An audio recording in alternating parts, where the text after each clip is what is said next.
This episode of The Dig is brought to you by our supporters at patreon.com and by N+1 magazine, which features some of the most urgent and exciting political writing, essays, fiction, and cultural criticism on the left today. This November, the magazine has been hosting Book Match, its annual virtual fundraiser. In exchange for a donation of any size, as little as $1, N+1 will make you a personalized reading list of 10 books based on your answers to a sort of personality quiz. The books come recommended in blurbs by a host of great writers and thinkers, including Astra Taylor, Vivian Gornick, Nikhil Saval, Rachel Kushner, and many more. I took the quiz myself and got recommended Crabgrass Frontier, The Suburbanization of the United States by Kenneth T. Jackson, which I have read and is amazing. N+1 is not just an amazing magazine. They can read my mind and stare into my soul. Try it yourself before November 30th and help support N+1's ambitious and risk-taking writers. You can find the quiz at n+1mag.com. That's NPLUSONEMAG.com.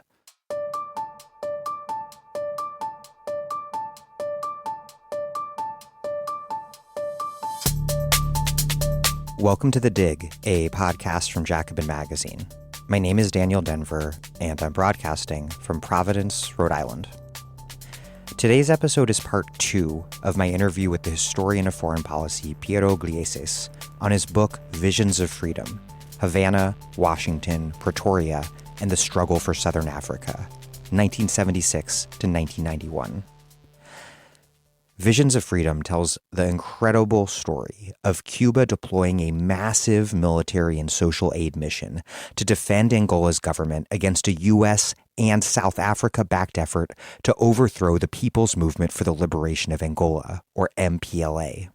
If you have not yet listened to episode 1 of my interview with Piero, hit pause now and do so before listening to this episode 2. Again, this episode is part 2 of my interview, and it will make a lot more sense and be far more interesting if you listen to episode 1 first. And a reminder that I've posted a link to some of the maps from Visions of Freedom in the show notes. If you're not super familiar with Southern African geography, I encourage you to check out these maps. Before we get rolling, if you already support The Dig at patreon.com/thedig, I hope you're getting our new newsletter in your email inbox. If you are not yet receiving it, please go to the Patreon website and make sure that emails from Patreon are forwarding to the email address where you get emails. If you do not yet support The Dig on patreon.com/thedig, you can read our newsletters for free at thedigradio.com. But take a look and then sign up to support us at patreon.com, because then you will get our newsletter in your email inbox, which is a much better way to get it. A contribution of any amount and you get that newsletter. If you contribute at least $10 a month, we will send you a book or books, a mug, or a tote bag. But the real reason that I want you to support The Dig is because we depend on your support to put out this podcast every week, almost every week, and to pay all the people who help put it together and to put it out there unpaywalled, absolutely free for anyone and everyone to listen to, regardless of their ability to pay. So if you do have the ability to contribute, please do so at patreon.com/thedig. That's patreon.com/thedig. Okay, here is part 2 of my interview with Piero Gleijeses. Piero Gleijeses is a professor of American foreign policy at Johns Hopkins University School of Advanced International Studies. He is the author of many books, including Visions of Freedom, Havana, Washington, Pretoria, and the Struggle for Southern Africa, 1976 to 1991. And, most recently, America's Road to Empire, Foreign Policy from Independence to World War I.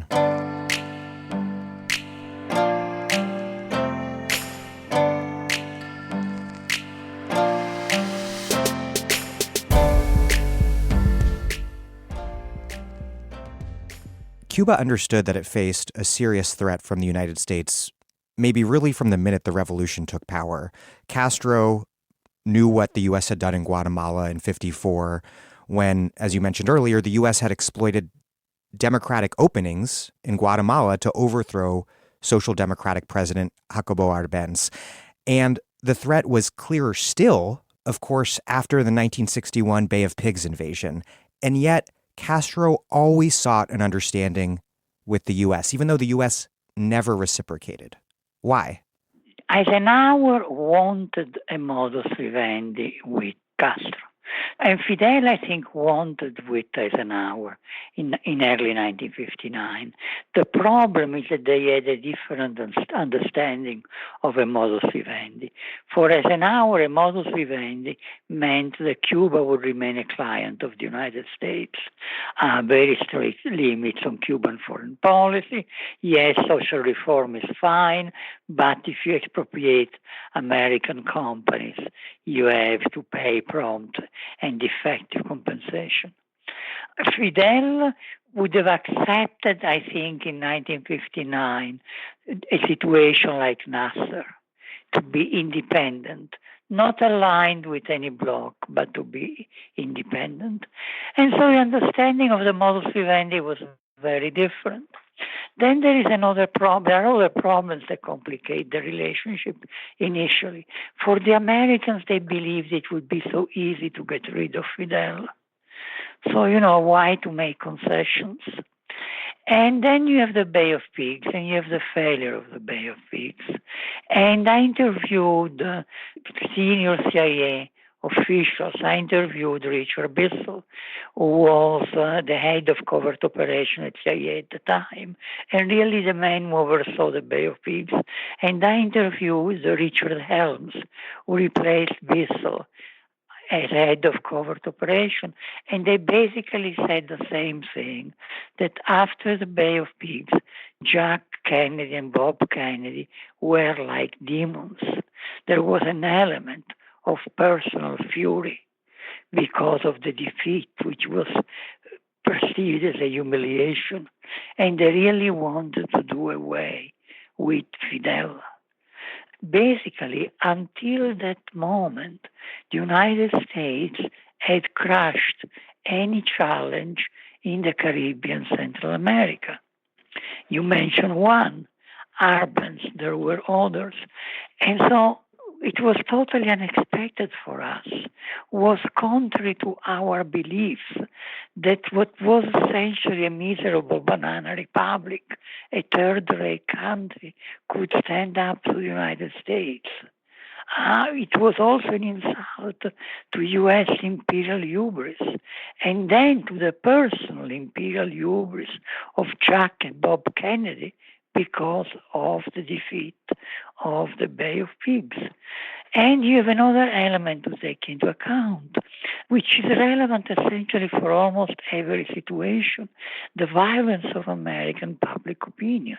And the violence of American public opinion and the little education of American public opinion leaves you little space to maneuver, even if you wanted to maneuver. Meaning the pressure, public opinion, wanted the United States to get rid of Castro. And we assumed that we had the right to overthrow an errant government in our backyard. Basically, with very few exceptions, no one questioned the right of the United States to get rid of Fidel Castro. Just a tiny, tiny minority, which was not relevant for the debate. And this is, by the way, a key element that leads to the missile crisis. And eventually, McNamara conceded in the very late 1990s, and when there were study groups about the missile crisis, and as the director of intelligence and research of the State Department, Thomas Hughes, wrote in 1963, if you were a Cuban in 1962, you had every reason to expect an invasion from the United States. And if you were a Soviet leader in 1962, you had every reason to expect an invasion of the United States. If ever there was a country justified to have missiles on its territory, it was Cuba. Cuba was much more threatened than any other country in 1962. But leaving that aside, what happens is, here there is a debate among analysts. In late 1963, in October 1963, there was one more opening by Cuba to try to discuss the possibility of a modus vivendi. And this time, John Kennedy didn't say no immediately. He said, let's explore. And here you have a whole school of liberals who like Kennedy that say, oh, if only Kennedy had not been assassinated, then, and the same for Vietnam, if only Kennedy had not been assassinated, then, etc., etc. The reality is that the position of Kennedy before he was killed was that he wanted the Cubans to give a list of the concessions they were willing to make. And then Kennedy would look and decide if these concessions were enough to start secret negotiations. And I think that essentially at that time there was no possibility for a modus vivendi because the American demands would have been too heavy, which is to break the tie with the Soviet Union. And as a U.S. intelligence report said, if the Cubans break the tie with the Soviet Union, they are really left at our mercy. So there was I don't think even with Kennedy, there was any real possibility of a modus vivendi. And then Kennedy is assassinated, and the Cubans will go back to Johnson to offer discussions. Johnson refuses, politically costly. And there, they opening the conversation, the tentative conversation for a modus vivendi, and until 1974. The violence of the U.S. assault against Cuba decreased because there was Vietnam, the focus on Vietnam. One of the reasons why the Cubans felt such a feeling of gratitude for the Viet Cong, for the North Vietnamese, is because it diverted the violence of the U.S. assault. Cuba was no longer the number one enemy to destroy. Now there were the Vietnamese. And you have essentially a pause in tentative conversations, etc., until 1974. One thing about Cuba that was making the U.S. so upset was Cuba's active support for leftist revolutionaries throughout Latin America.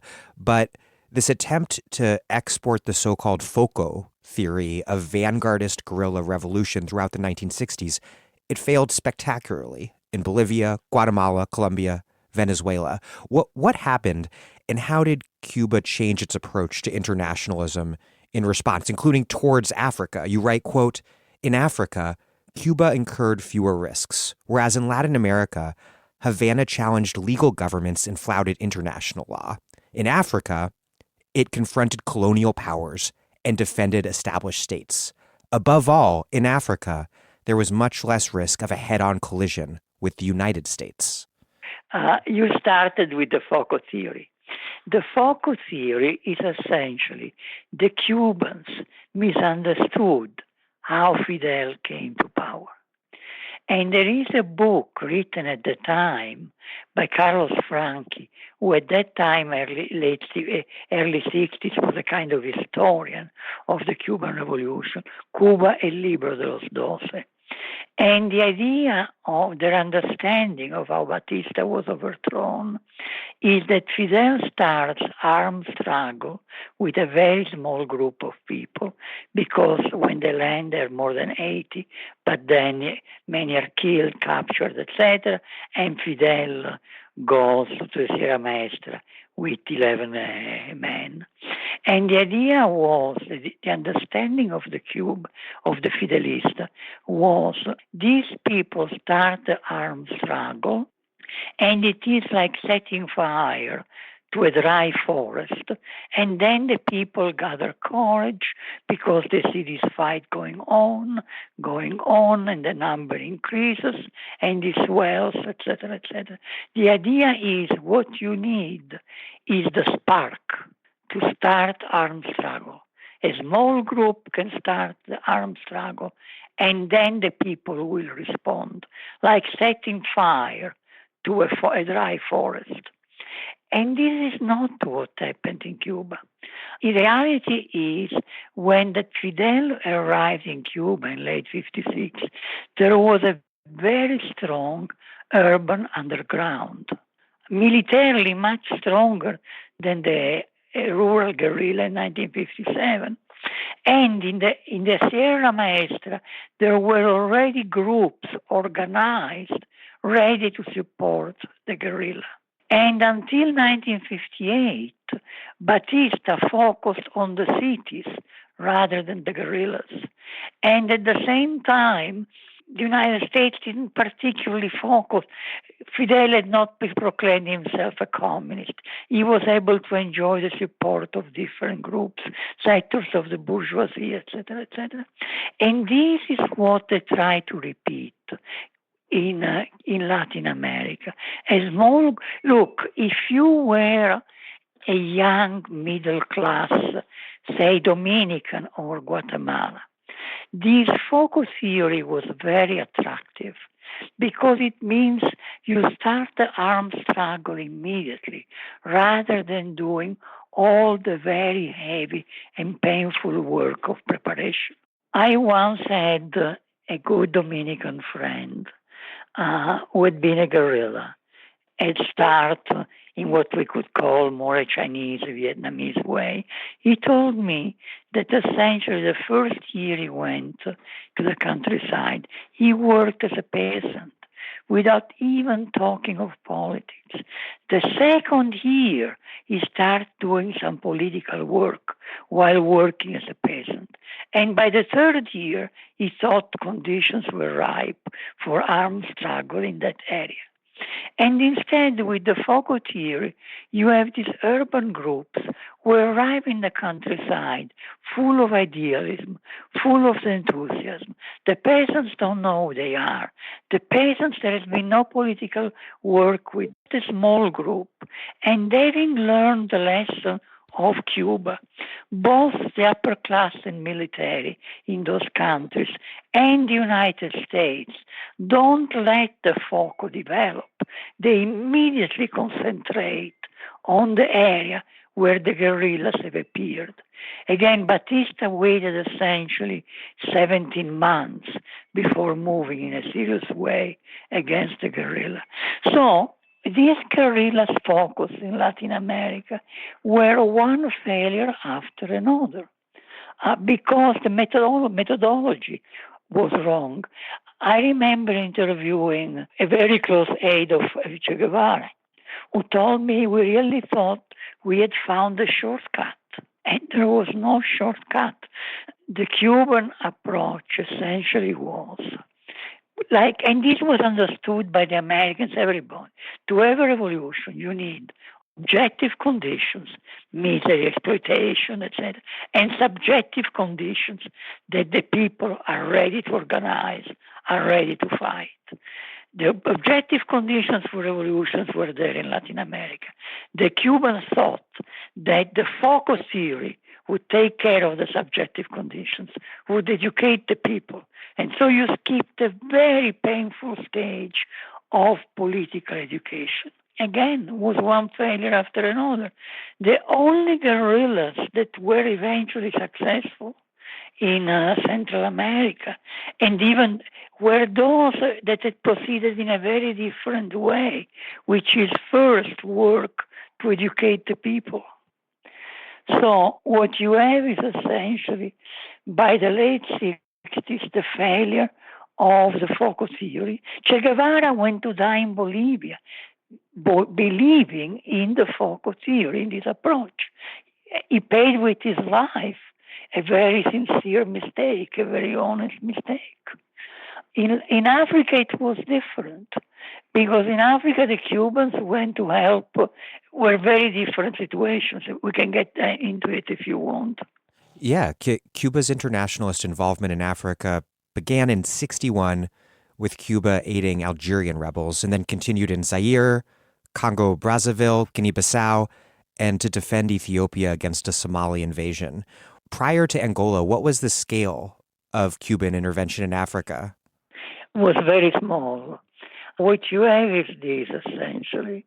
In 1960-61, the Cubans decided they want to help the Algerian rebels.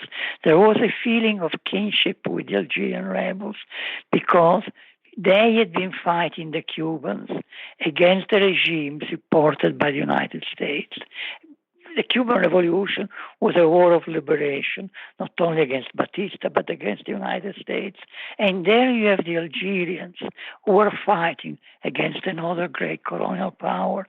And it was a heroic struggle. I remember myself, I was a young student at the time. One was impressed by the Algerian Revolution. And so there is this decision to help. And, if this were a play, would be a very good beginning because what you have is a Cuban ship that docks at Casablanca in December 1961. Casablanca, Morocco. Morocco was the rear guard of the Algerian rebels, of the FLN. And this ship brings weapons from Cuba for the Algerian rebels. And it leaves Casablanca with precious cargo, with Algerians war wounded and Algerian children who are war orphans who are going to study, be educated in Cuba. So you have with one ship, with one move, the two dimensions of Cuban policy in Africa, which is the military assistance, the weapons for the guerrillas, and the children and the war wounded who go to Cuba. So this is the first step. Then the second step is still Cuba, Algeria. A very close tie develops. And Fidel is impressed on top of it by the fact that MPLA has the moral courage to go to Havana, despite what it means with the Americans. And so Cuba decides to send a medical mission to Algeria. The guy who was at the time the health minister of Cuba wrote me a note where he said it was like a mendigo, like a beggar helping another beggar, because Cuba had lost a lot of doctors. Half of the Cuban doctors had fled to the United States. And yet they sent a medical mission to Algeria because they were worse than the Cubans were, worse off, and they really deserved it. And so you have this medical mission that arrives. There is a very negative reaction on the part of many people, even in Algeria, because the Cuban doctors did not charge. They worked for free. Algerian doctors didn't like the idea. Many others didn't like the idea. And so you have these medical missions that continue for decades and decades and decades. And then Cuba starts focusing on sub-Saharan Africa. And here there is a mistake on the part of Cuba. Look, Cuba had in the early 1960s one important mission, diplomatic mission, which was in Algeria. And then Cuba had a very small presence in sub-Saharan Africa. They had an embassy in Accra, in Ghana, with an intelligent ambassador, Antralgo, but, was a very junior guy, and a couple of other small diplomatic posts, and that's it. And to make a long story short, in 1964, you have the beginning of the war in the Portuguese colonies, Angola, Guinea-Bissau, Mozambique. You have a revolt in the former Belgian Congo. You have what seems to be a revolutionary government in Congo, Brazzaville. And Fidel Castro decides essentially to send a mission to sub-Saharan Africa, to Africa, to assess the situation and see if Cuba can help. There were two key motivations in Cuban foreign policy in the Third World in the 60s. One was revolutionary idealism, and the other one was self-defense. See if we can gain friends, if we can weaken the enemy, etc., etc. And Che goes to Africa, sub-Saharan Africa. He doesn't know anything about sub-Saharan Africa. The people who go with him don't know anything about sub-Saharan Africa. The Cuban ambassador in Dar es Salaam is a very nice guy, Rivalta, but is not the brightest of the brightest. And essentially, Che Guevara comes to the conclusion that Africa is experiencing a revolution then and there already. And so basically he agrees on behalf of Fidel at the demand of the rebels of the Congo, the former Belgian Congo, to send instructors to help the guerrillas who are fighting a government supported by the United States. Actually, the United States has created an army of white mercenaries to destroy the revolt. Under Johnson? Under Johnson, yeah. And Che Guevara goes back to Havana, full of enthusiasm. And Fidel reciprocates this enthusiasm, and they decide to send the instructors. It's going to be the largest covert operation of Cuba at the time, about 120 military instructors. And they're going to be led by Che Guevara. This is something important because there is a whole school that claims that Che Guevara basically fled to the Congo, like eventually they claim fled to Bolivia because of a quarrel with Fidel and Raul. And basically didn't know where to go, what to do. And so he went to Africa. And this is totally absurd. Essentially, this operation in the Congo was the largest operation conducted by Cuba at the time, the most important operation. And Che Guevara was the number 3 of the Cuban Revolution. The number 1 was Fidel. The number 2 was Raul, who was very busy creating an army. And the man in charge of armed struggle from the very beginning, on Fidel's behalf, was Che Guevara. And so Che Guevara led this force of 125 men, more or less, to the former Belgian Congo Leopoldville. And again, one has to acknowledge, to say, there was a huge intelligence mistake. They didn't know what was going on in the Congo. And actually, when they arrived, the revolt had essentially been defeated. And for Che and his guerrillas was almost an agony. For 6 months, there wasn't much they could do. The contact with the guerrillas were not easy, and was an alien world, and all they could do was to behave with great dignity, respecting the civilian population, trying to teach the guerrillas to fight, but actually the guerrillas were demoralized because all the victories of the Americans, the enemy, the white mercenary, the Air Force, modern weapons, etc. And in November 1965, all Che could do was to withdraw from the Congo, at the request of the rebels themselves and of the government of Tanzania, which was the rear base of the revolt, and that concluded that it was time to end the support to the revolt because the revolt had lost and Tanzania was exposed to too many enemies. It was becoming very dangerous to Tanzania. Now, what is the importance of this?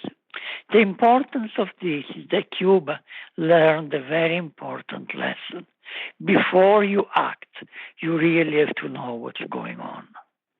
The Congo Leopoldville was a mistake, but it was never repeated, never happened again. And after the Congo Brazzaville and before Angola, you have one more covert operation by Cuba in Africa, which was very different. Actually, 2, because there is also the one in support of the MPLA. Let's leave it aside for a moment. There is the one in Guinea-Bissau. Guinea-Bissau had the strongest guerrilla movement in Africa. And the leader of the guerrillas in Guinea-Bissau went to Havana, Amilcar Cabral, and he spoke with Fidel, and he impressed Fidel, and he impressed everyone he met, including Americans. And the Cubans decided to support these guerrillas. But first of all, they learned about Guinea-Bissau. They learned about the situation. And to make a long story short, until 1974, which is when the Portuguese gave up and acknowledged the independence of Guinea-Bissau, Cuba gave military and humanitarian assistance to the guerrillas of Guinea-Bissau. What does it mean when I say military assistance and medical assistance? The military assistance, again, the military instructor in the Cuban model, which is the instructor fights with his students. And the Cubans were those who were in charge of using the more sophisticated weapons, anti-aircraft weapons, for instance, which were supplied by the Soviet Union, and to help planning military operations, etc., etc. And the medical assistance is very simple. No country sent a doctor inside Guinea-Bissau to help the guerrillas. The first doctors who entered Guinea-Bissau to help the guerrillas were Cuban doctors. Until the end of the War of Independence, all the doctors, foreign doctors in Guinea-Bissau with the guerrillas were Cuban doctors. And at that time, at the beginning, the guerrillas did not have their own doctors. It's only in the early 1970s that you start to have some native doctor who was studied in Yugoslavia, in the Soviet Union. But the main burden was for Cuba. And I remember interviewing Carmen Pereira, a leader of the guerrilla movement. And I remember telling me, when the Cuban arrived, we knew we would not have to die. Because until the Cuban arrived, if you had a wounded and you wanted to take care of him, you had to transport him all the way to Guinea-Conakry, the rear guard. And not at the border of Guinea-Conakry. You had to go to Bokeh, a town at a certain distance from the border where there was a hospital. So all of a sudden you have the Cubans. And the role was great. And there is a very beautiful speech, I think it's in the late 1970s, by the president of Guinea-Bissau after independence, that says, yes, we received the help of many countries, etc., etc., but only one country sent its children to fight and die with us. And this was Cuba. You write, quote, "No other third world country offered a program of technical assistance of such scope and generosity. The comparison that immediately comes to mind is the U.S. Peace Corps, but with an important difference. Cuba's aid workers included highly skilled professionals, doctors, nurses, engineers, and university professors." What does that distinction reveal? And how did Cuba, which remained a very poor country after the revolution, how did it develop the capacity for such a massive deployment of skilled workers across the third world? Well, Cuban education was very good, and medical education was particularly good. I studied myself in Cuba with Cuban doctors. So they had a large number of very well-trained people, and particularly in the field of health, which was a priority of the Cuban government for the Cuban people, was the area, one could say, where Cuba, debt and literacy, was the most successful. So Cuba didn't have a problem in terms of skilled people to send. The problem did not exist. And so in that sense, it was easy for Cuba. And, you have a situation. Start with Angola. When you have the civil war, by the end of 1975, all the foreign doctors and the Portuguese doctors leave. And basically, Angola is left without medical personnel.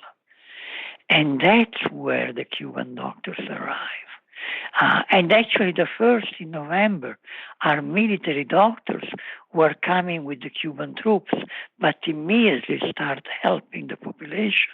You even have CIA reports that talk how successful Cuba's humanitarian assistance was.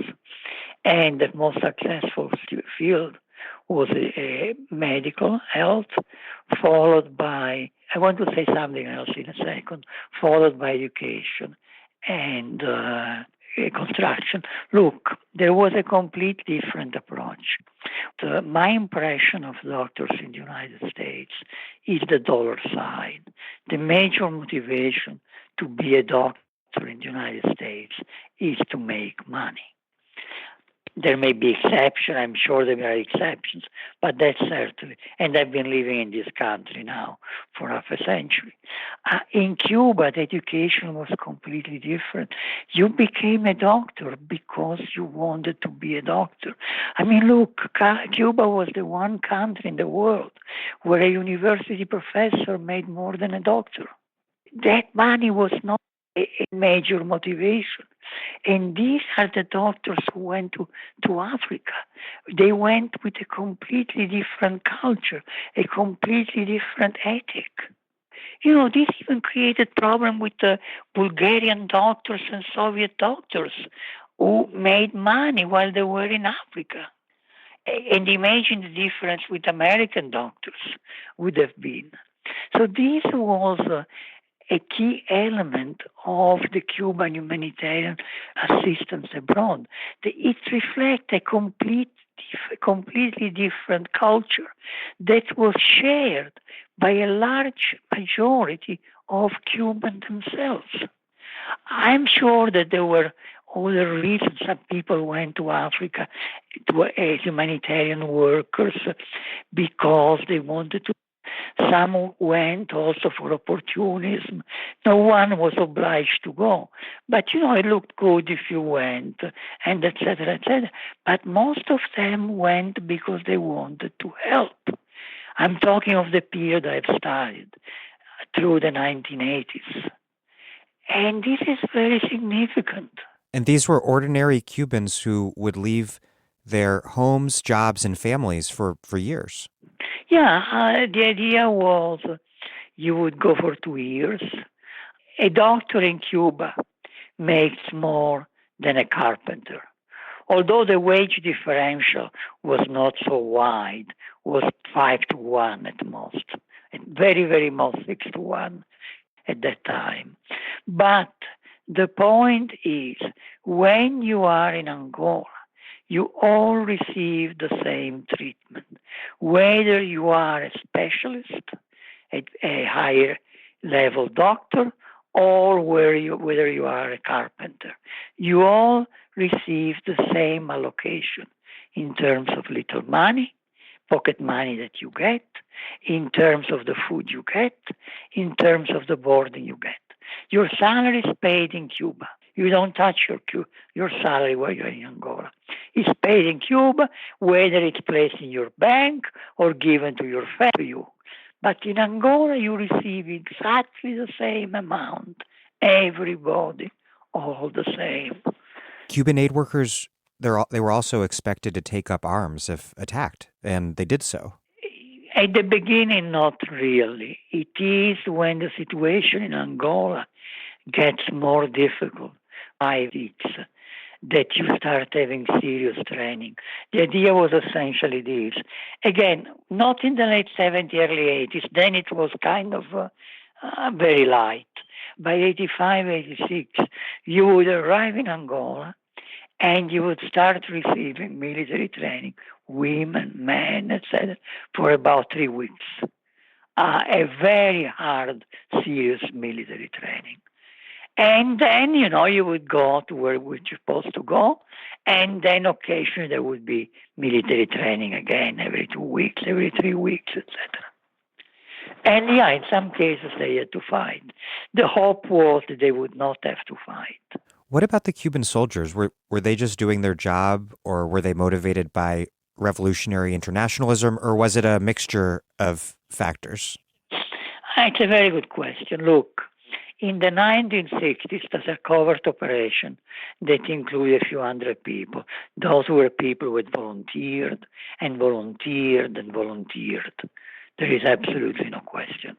The first operation where you start having a large number of soldiers, is of course Angola, 1970. Algeria, 1963, where the Cubans sent more than 600 men. But let's focus on Angola, 1975. Now, what happens? It took me time to believe it. At the beginning, I couldn't understand this, but then I saw document after document that referred to this. So what happened is essentially this. If you are a soldier, active duty, you are serving, then you're called, the troops are one after one, but quickly, one after one, and you're told there is a mission abroad. Are you willing to go? Yes or no? Because according to Cuban law, everyone has the duty to defend the country in Cuba. No one has the duty to participate in a operation abroad. Now, if you are asked and you are an officer, say a captain, and you say, no, I don't want to go, your military career ends there. I remember a conversation with Raúl Castro, document, with some foreign leaders, talking about Algeria, 1963, and saying there were a few officers who didn't want to go, and we sacked them from the armed forces. If you are a soldier and you refuse to go, you are sent aside to a military camp. You don't participate in the operation. You're not punished. But half of the troops Cuba sent to Angola were reservists, soldiers who had done their military duty and then had joined civilian life. I interviewed a guy who was a carpenter. Actually, I wanted to interview his wife, who was a nurse, but he happened to be there, and then I interviewed also him in their apartment, and it turned out he was the more interesting of the two, because he was a reservist of the time of Angola, 1975. He was a carpenter, and he was called back, and he was asked, do you want to go? And he said no, and he didn't go. And nothing happened to him. He was a carpenter. What was going to be the punishment? Now, if you were a young man in civilian life, an activist in the Communist Party, and you were asked to go if you wanted to go, and you said no, well, your career as an activist in the Communist Youth was over. But the point I'm trying to make is essentially this. And this is a very difference with the United States and Vietnam, for instance. No one had to go. You say no. If you said no, depending on what you were, there might be a price to pay. If you were a military officer, the end of your career. If you were in civilian life, again, if you wanted to have a political career, there was a consequence. If you were a doctor or a carpenter, there wasn't much. And you have these throughout. I remember when Cuba sent the huge reinforcement, 17,000 men, in 1998, there was a conversation among top military officers saying that yes, a number of people had refused to go. Not a large number, but a number of people. So there was this safety valve in the case of Cuba. No one was sent to jail for refusing to go in a military mission abroad. I want to turn back to the historical chronology. You write that Jimmy Carter took office in 1977 wanting, quote, to push Rhodesia towards majority rule, help achieve independence for Namibia, and, quote, promote a gradual transformation of South African society that would lead to the end of apartheid. But, in fact, what Carter did was prioritize the removal of Cuban troops from Angola above all else, while he resisted ever placing any sort of sanctions on South Africa, even as South Africa continuously defied the U.S. and the UN over Namibian independence. Why did Carter's promise of change end up, by the end of his one term, being just more business as usual? Well, because very soon his policy was dominated by the need to show that he was a tough guy, and that he was a tough guy against communists and anything that smelled communism. Now, what he did, he started, one could say, almost with a policy all azimuths, on several fronts. Reestablish diplomatic relations with Cuba, establish diplomatic relations with Angola, focus on Namibia, South Africa, and Rhodesia. And the first priority was Rhodesia, because that's where the situation in terms of Southern Africa seemed the most explosive. You had two elements in Rhodesia: humanitarian considerations and realpolitik. How much each is difficult to say, but essentially the situation is this. The Americans were terrorized that the Cubans could repeat in Rhodesia the experience of Angola.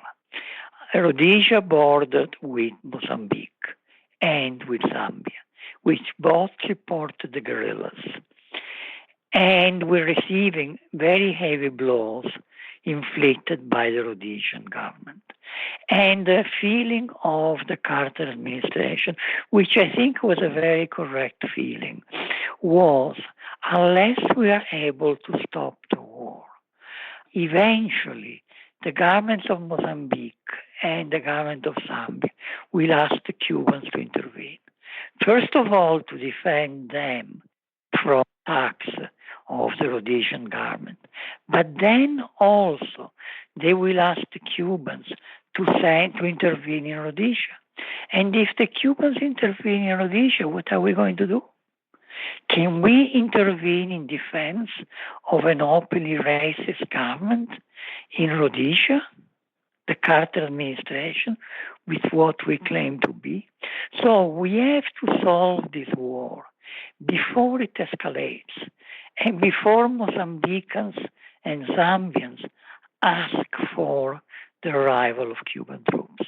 That's what gave Rhodesia its priority, the fear that the Cubans might intervene, that Angola might be repeated.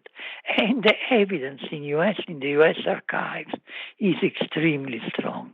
And so just to underline this briefly, the Cuban threat was responsible for Carter's one real progressive accomplishment in Southern Africa, helping to secure the end of white minority rule in Rhodesia and the birth of Zimbabwe in 1980. Absolutely. And there is a discussion again, what was the part of humanitarian considerations. I have a friend who has written a superb book on Carter and Africa. Her name is Nancy Mitchell. And Carter said, look, you want to know what I did? You have to do two things. One, the documents that I brought to Fidel Castro when I went in a visit to Havana after he had stepped down as president. And the others, read the key pages of my memoirs, growing up in Georgia. And essentially what he was saying, there are two elements. One, the moral element, my opposition to racism, to segregation, etc., etc. I personally believe that what really was the key element was the fear of the Cuban intervention. Again, this is extremely well described by Nancy Mitchell in her book, which I really suggest to people to read. But yeah, I think that it is the fear of the Cubans that kept Carter on the right road. And this was the only situation in Southern Africa. The situation in Rhodesia on the ground is getting worse. White Rhodesians are fleeing Rhodesia. what was called the chicken run. The white population of Rhodesia, which was small to start with, started decreasing because it was getting too tough. And we don't want, if the war goes on in this way, South Africa might want to intervene. And then what? And the Cubans intervene, and then what do we do? So here you have a situation, essentially. Carter spent a lot of time on Rhodesia.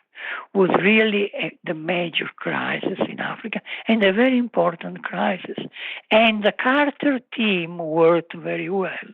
He chose a very able guy to lead the policy, essentially, and there were no divisions with Andrew Young, and there were no divisions within the administration.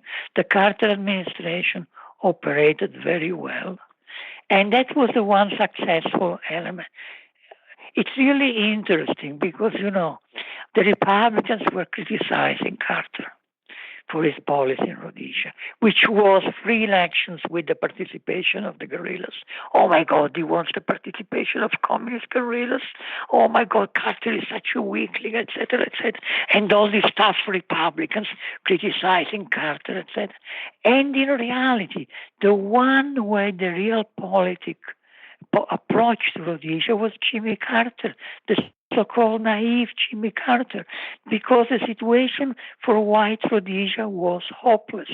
There was nothing the United States could do because we were not going to intervene to help the white regime in a situation where you have African Americans up in arms, etc., etc. And when you have the free elections imposed by the Carter administration, essentially, and the guerrilla movement of Mugabe wins, the relations of the United States with the new Zimbabwe are perfectly fine. And it turned out that Carter had been more realpolitik than Henry Kissinger and all these Republicans who did not want the United States to force a conclusion with free election and participation of the guerrillas. But there could be no peaceful solution without free elections and the participation of the guerrillas. You couldn't have free elections without the participation of the guerrillas, which is support of the great majority of the black population of Zimbabwe. But Carter also wanted to secure Namibian independence, but he could not do that because he would never stand up to South Africa. Instead, he shared South Africa's priority of getting Cuban troops out of Angola. But the Cuban troops, of course, were the only thing stopping South Africa from overthrowing the Angolan government. It's a very sad story. You had people in the State Department, including Secretary of State Vance, Cyrus Vance, who were in favor of establishing diplomatic relations with Angola, and who believed that the Angolan government was playing a constructive role in Southern Africa in terms of Namibia, Rhodesia, and so on. But the problem is that Brzezinski, the National Security Advisor, big Brzezinski, was opposed. And Carter, already by 1978, was on the defensive in terms of American public opinion. He was considered weak vis-a-vis the communist threat.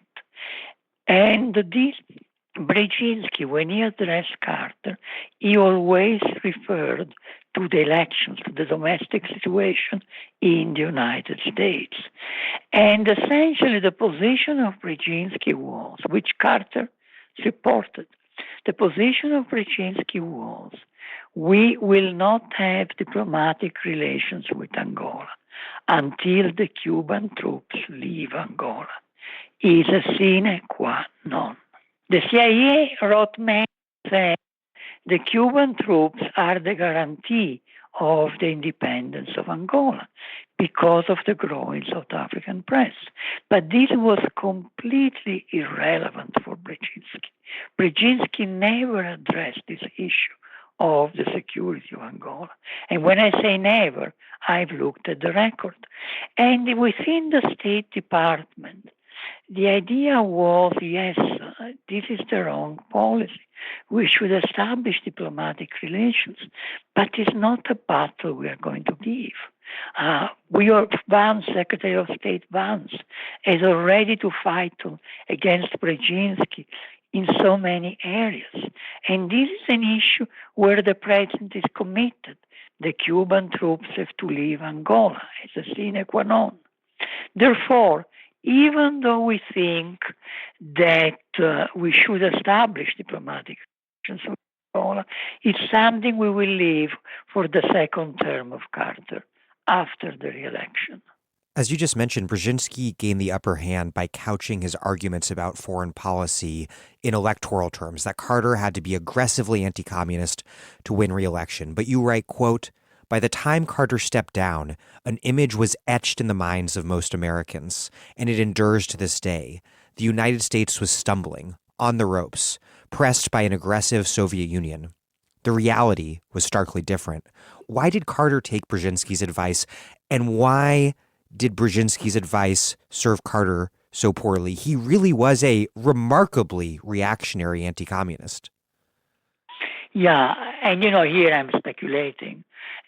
First of all, there is an issue of form. I don't say it's the most important. I'm just giving some elements. When you read Vance's memo to the president, they are very factual memos without any particular praise for Carter, just saying this is the situation, I see this, this, and that, and only addresses foreign policy. Brzezinski's memos, from the perspective of Carter, have two qualities. One, they are very servile. When you read the style of Brzezinski, it is almost repulsive, the way he licks the boots of Carter. And the second one is, again, what we mentioned before. He always refers what's good for Carter in electoral terms. Doing this would cost you. Doing this would be helpful to you. You never find a single memo by Vance with these two elements, any of them. Then there is another thing, that Carter was an anti-communist. There is all this wrong idea, essentially, about Carter. Carter was closer to start with. This is the other element that plays. One is the form, and the other that actually they are closer. Carter found it normal not to have diplomatic relations with Angola unless the Cuban troops were withdrawn. He doesn't seem to have had a single moment of uneasiness about it. I mean, it was an absurd situation. The United States maintained hundreds of thousands of soldiers in Western Europe to protect Western Europe from a non-existent Soviet threat, but had to tell the Cubans to leave and just be at the mercy of South Africa. People in the State Department felt that there was something wrong, but Carter doesn't seem to have felt it. And if you take Andrew Young, the African-American leader who came from the civil rights movements, the aide of Martin Luther King, etc., and becomes a UN ambassador for Carter. UN ambassador, the first time that an African-American had a senior foreign policy position. And he was the man in charge of Sub-Saharan Africa to a degree, and certainly the man in charge under Carter of Rhodesia. He did not get involved in Angola because apparently considered it would be a losing battle. When he was forced to resign, when he stepped down, then he wrote a very impressive letter to Carter addressing Angola in late 1979. It's a very beautiful letter, very impressive. He had already left. And that is essentially the situation. No one was willing to go to battle on Angola with Carter because the feeling was the president is committed, is committed because of the advice of Brzezinski, but also in part because he's closer to Brzezinski to start with. Reagan, of course, promised an even more aggressive and reactionary foreign policy all over the place, including in Southern Africa. But you write, quote, his focus was not Eastern Europe, where rollback would have meant war with the Soviet Union, but the Third World, where the U.S. defeats of the 1970s had occurred.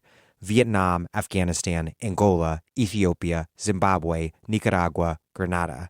And there were quite serious proposals within the Reagan administration to actually invade Cuba, which Cuba took very credibly.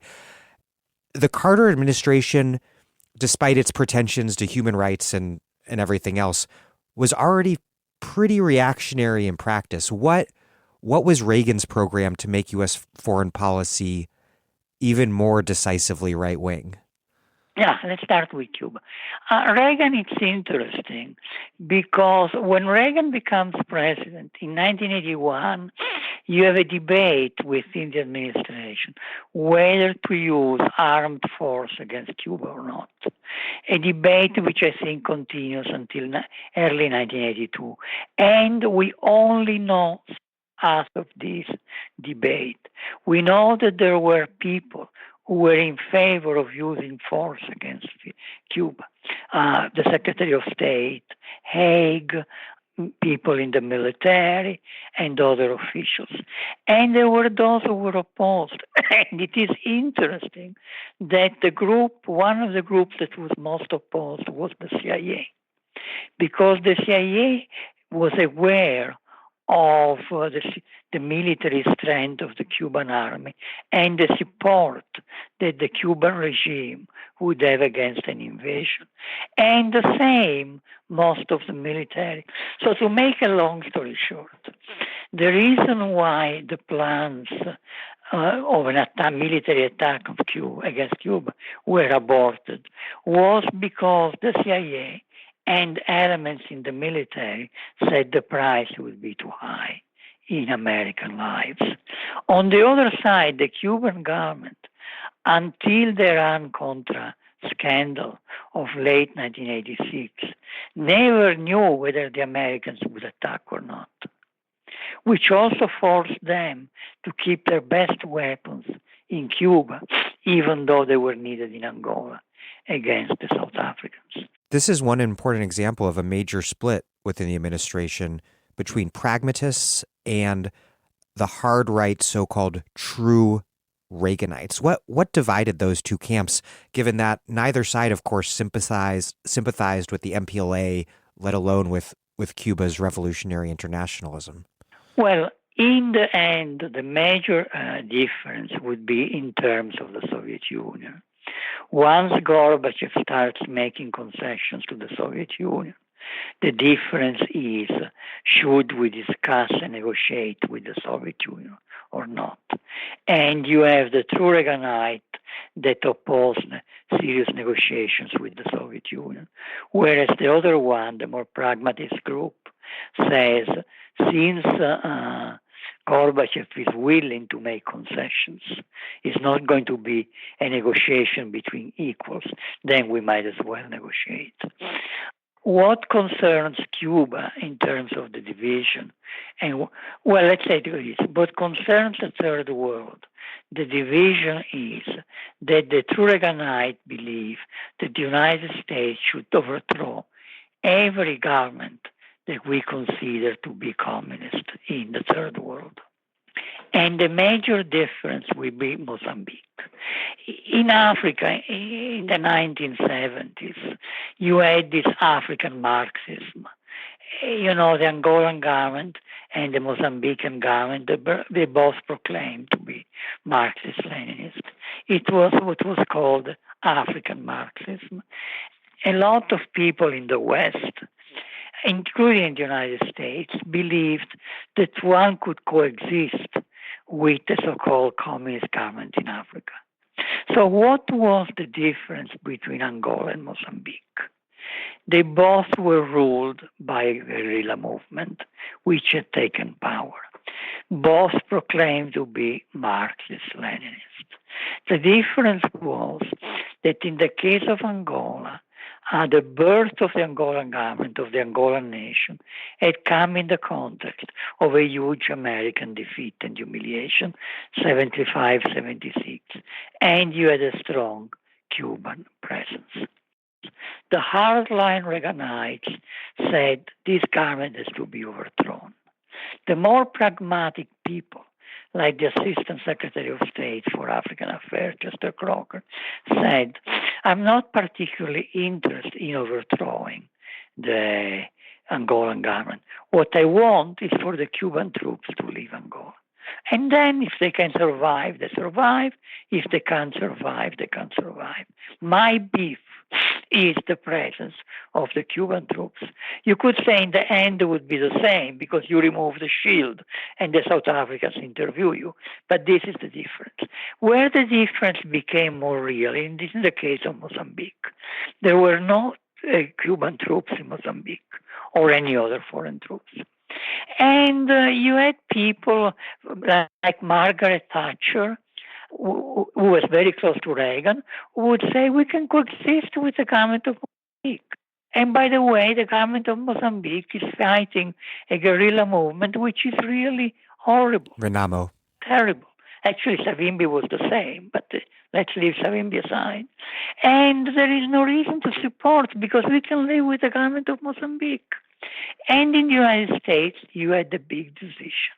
You had the real Reaganites who wanted the overthrow of the government of Mozambique. And you had the more pragmatic people, like the Assistant Secretary for Africa, Secretary of State Schultz, who said, no, Margaret Thatcher is right. We can coexist with the government of Mozambique. And this is where, in terms of Southern Africa, that's where you have the real difference between the two groups, not in theoretical terms, but in practice. I'm Astrid Taylor, and you're listening to The Dig with Daniel Denver, a podcast for people who want to deeply understand the world and organize to change it. That's why you should support the show at patreon.com/thedig. This episode of The Dig is brought to you by our listeners who support us at patreon.com and by Haymarket Books, which is currently running its annual holiday sale.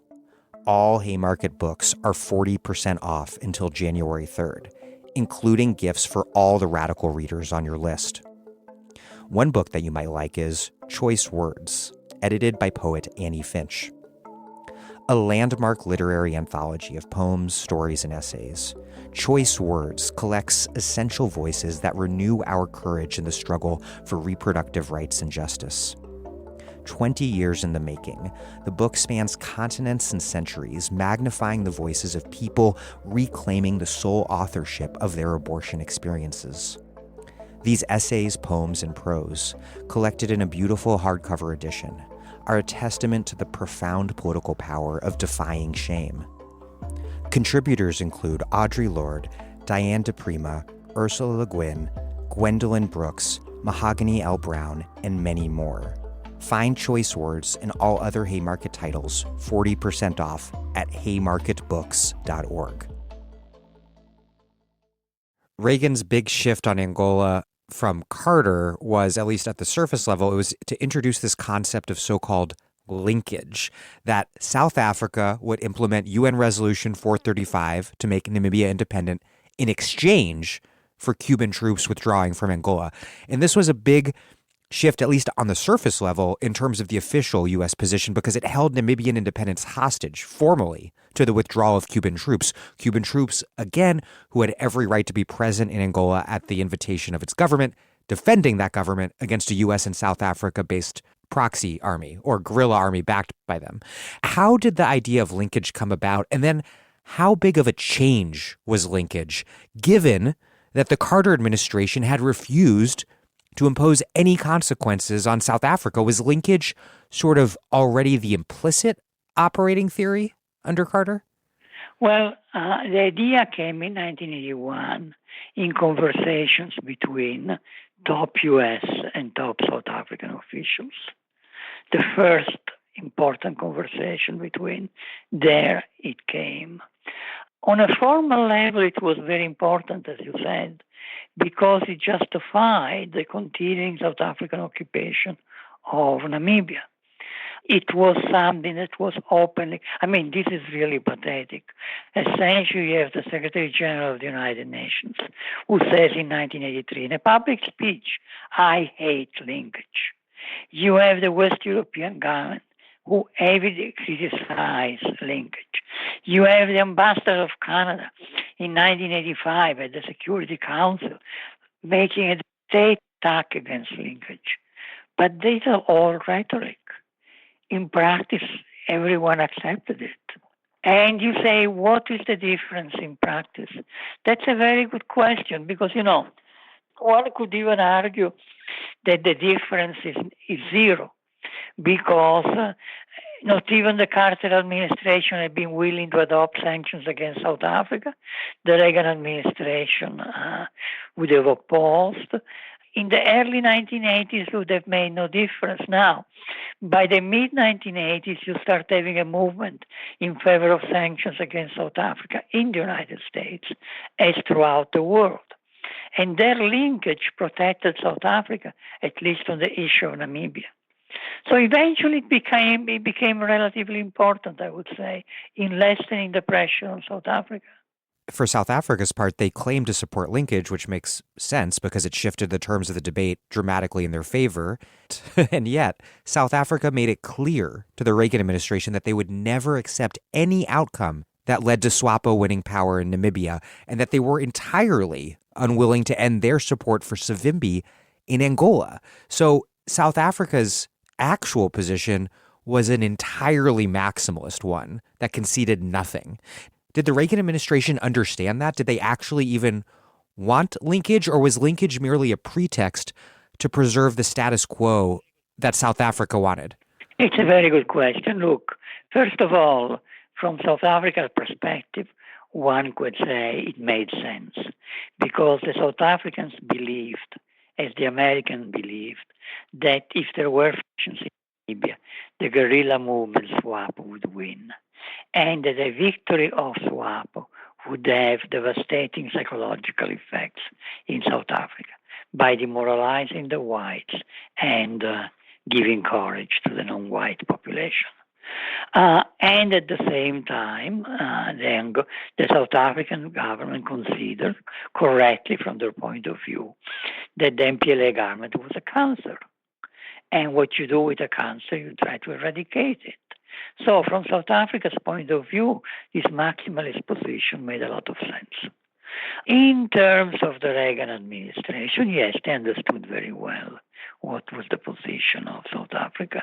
There are a lot of internal memos of the Assistant Secretary of State that acknowledge this. But above all, look, CIA reporting in the 1980s on Angola is pathetic. We had no embassy. We had no good sources on what was going on in Angola. You read the CIA reports, they're pathetic. CIA reports on South Africa were good. They were very good. And you have reports which are a devastating criticism of Reagan's policy, because what they say is essentially that the South Africans couldn't care less about linkage. The only thing that interests South Africa is the defense of apartheid, and that the only way they conceive the defense of apartheid is by dominating the region to eradicate any danger for apartheid, and that the South Africa intends to overthrow the government of Angola. Again, the CIA says this. The CIA is very clear. The American ambassador in Angola, Nickel, when he leaves in South Africa, Nickel, when he leaves South Africa to return to the United States, he writes a final memo which says to the South Africans, for the South African constructive engagement, which is the theory of Chester Crocker, that you understand the worries of South Africa, you will meet the South Africans halfway, and they will make concessions. For the South Africans, it's a joke. It's a one-street way. The United States makes concession, etc. Now, what can Chester Crocker do, the so-called moderate in the Reagan administration? First of all, South Africa enjoys the sympathy of the president. Two, Savimbi, the monster, the guerrilla leader, enjoys the president's support of the president and people very close to the president. And Savimbi had, of course, an office in Washington with his representative.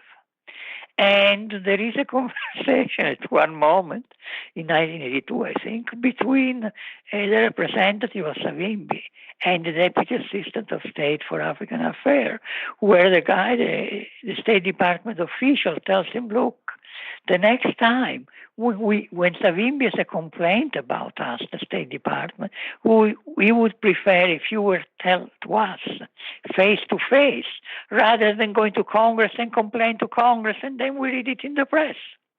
You see what I mean? Savimbi had a wonderful weapon. He had strong support in the United States. The Wall Street Journal describes Savimbi as, quote, the favorite anti-communist hero of American conservatives. Yeah, Savimbi had a great quality. Savimbi killed communists, killed Cubans. I mean, look, in 1985, 1986, the ignorance of members of Congress about Angola is immense. Their ignorance about anything concerning Angola is huge. But the only thing they knew is that there were Cubans in Angola and Savimbi was killing Cubans. That was enough. And that's why they embraced Savimbi, despite the crimes of Savimbi, which were no secret, by the way. The extent of the crime might be a secret, but that he was a terrorist engaged in large-scale terrorism was already public knowledge, reported in the European press, in the London Times, a conservative newspaper, but not in the American press. Again, what you have is the very poor quality of the American press. What was South Africa's alternative vision for its own future and for the future of Southern Africa as a whole?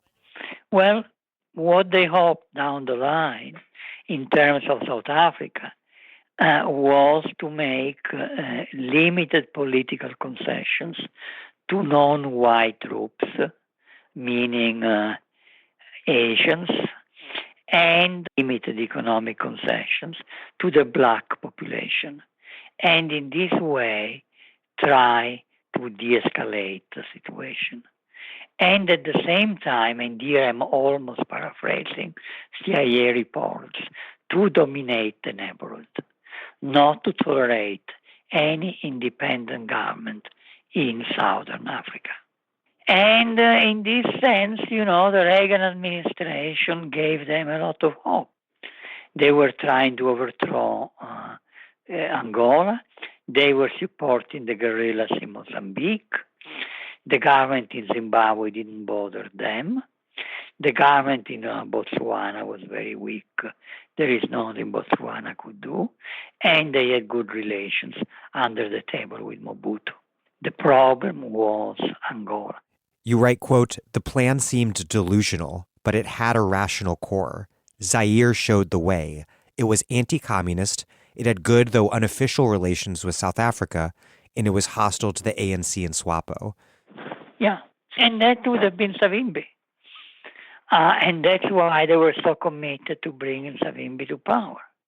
Again, official American policy was not to bring Savimbi to power.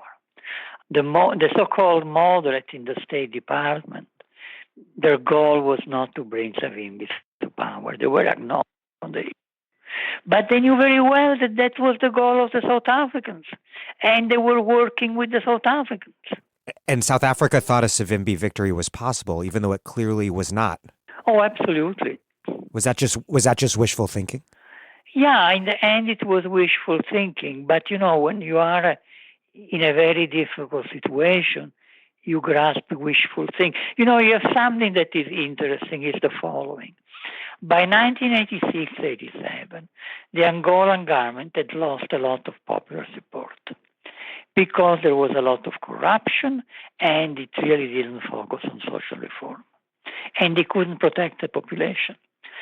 And by 1986, the guerrillas of UNITA militarily seemed strong. Now, where you have the interesting situation is this. 1987, the Angolan government decides, listening to the advice of the Soviets, to launch a major offensive in southeastern Angola, which is where you have the territory controlled by Savimbi. Southwestern Angola, you had the South African. The southeast was Savimbi, a region of geographically, topographically very difficult, with a lot of rivers, etc., etc. And they decide to launch this offensive. The Soviets urged them to launch this offensive to destroy Savimbi. The Cubans are opposed because the Cubans made two arguments. One, your real problem, Angolan government, is not Savimbi, it's the South Africans. And that's the enemy, that's the most dangerous. And this offensive in the southeast doesn't mean anything. First of all, if you're successful, you will just withdraw into Namibia, then you will come back. And two, there is the South African Air Force that will intervene if you're advancing. And you have no defense against the South African Air Force. Now, the point that struck me, I've looked at this offensive that begins in July 1987 through the South African document. And what impressed me is that actually these troops, Angolan government troops, about 11,000 soldiers that are advancing against Savimbi, are successful. They are fighting better than the troops of Savimbi. They are winning. And this is something, when I read the South African documents, that took me by surprise, by the way. This is the elite of the Angolan army, the best units with the best weapons. So the South African documents in late 87 say actually Savimbi was weaker than the South Africans thought. The South Africans are disappointed by the way this military campaign is developing in southeastern Angola. And that's when they were believing that Savimbi could win, that they could bring Savimbi to power. And now all of a sudden, they come to the conclusion that perhaps Savimbi is weaker than we thought. This brings us to something very much at the heart of the story you tell, which is the military situation on the ground and how it played out against the forces of reaction across southern Africa.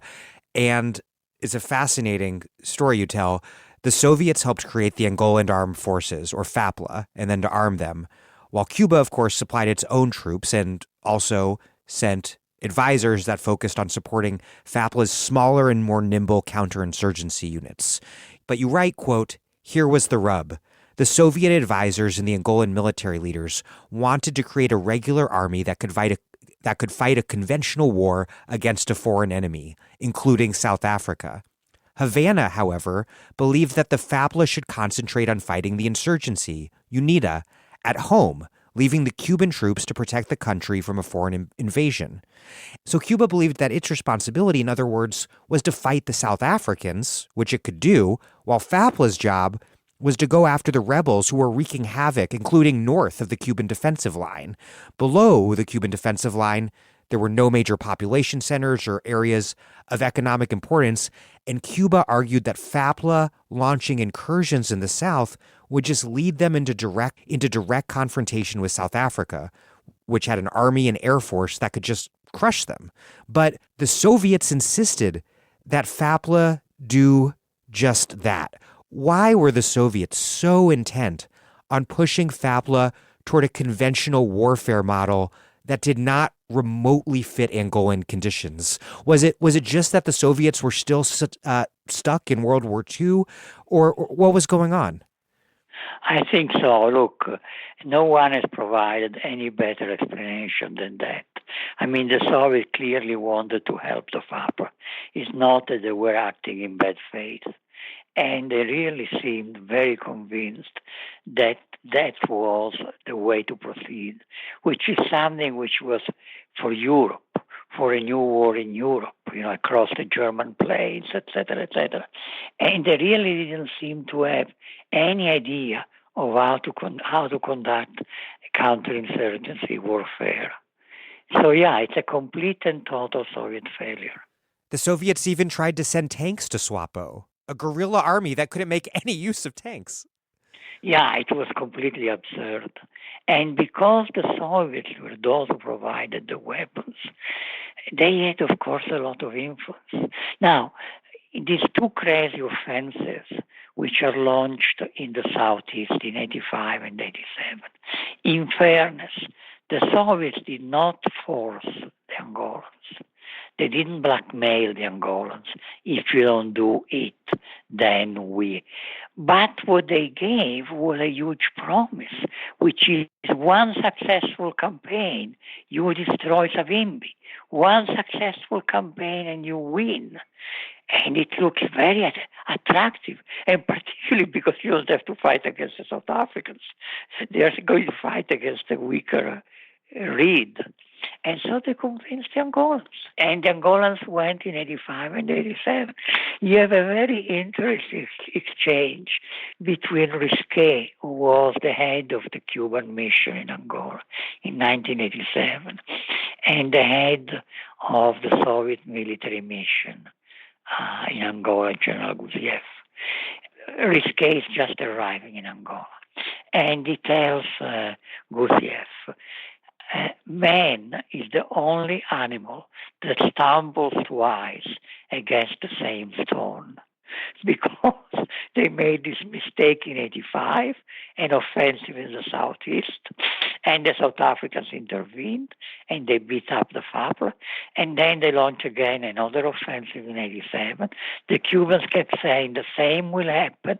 The Soviets said, no, this time they have better anti-aircraft weapons, it's a different situation, etc., etc. It is true, the Angolan, the FAPLA fought better than in 85. It is true, to the South African dismay, the FAPLA were defeating Savimbi.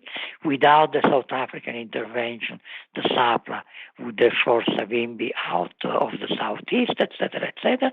But as the Cubans had foreseen, the South Africans intervened with the Air Force, with special troops, and then the situation turned. And, it's interesting because these Cubans, what was a Cuban general compared with a Soviet general who had fought during the Second World War with a lot of medals, etc., etc. But the Cuban generals understood the counterinsurgency much better. That was their experience, and that's what they understood. And look, there is something which is interesting, and I didn't get all the documents I would have liked to get. But in the 1970s, mid-1970s, late 1970s, the Cubans start adopting the Soviet model for their military instruction, military theory. And when in the early 1980s, they conclude that Reagan might invade, and that if Reagan invades, they have to resort again to guerrilla warfare, and that perhaps they have forgotten a little bit guerrilla warfare, because it was many years ago, and now the Soviet theory, etc., etc. What do? They ask for military advisors from North Vietnam. In the early 1980s, you have a number of North Vietnamese military advisors in Cuba. And if I remember a document, is Los Sabios Vietnamitas que derrotaron norteamericanos. I shouldn't say North Vietnamese, Vietnamese. The wise Vietnamese who defeated the Americans.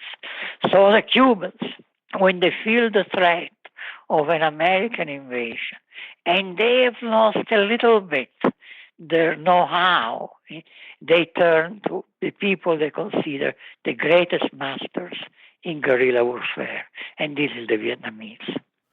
After these major Soviet-inspired debacles, Cuba developed this audacious plan to mobilize all of Cuba's military might so that Cuba could gain air superiority over the South African Defense Forces and then push its defensive line south until they pushed South Africa back across the border into Namibia. But the Soviets pushed the Angolans to launch one final foolhardy assault in the south, and once again, it led to disaster. The SADF slaughtered Angolan troops and pushed the FAPLA back to the town, the famous town of Quito Cuanavale, a town that South Africa was then poised to take. This is a key moment in the tale you tell, and it was the decisive one that pushed Cuba to finally to take action with or without Soviet support. What happened at Quito, and why was it so important, even though as a battle, it really didn't have any sort of major climatic moment? What happens is the FAPLA, with Soviet military advisors, a handful of Soviet military advisors, had advanced very deep into the southeast, close to the Namibian border, the famous Caprivi Strip. And that when South Africa strikes with their force, with heavy weapons that the Angolans didn't have, with special troops, and the FAPLA starts retreating. And it's not a rout. They retreat in an orderly fashion to this Quito Cuanavale.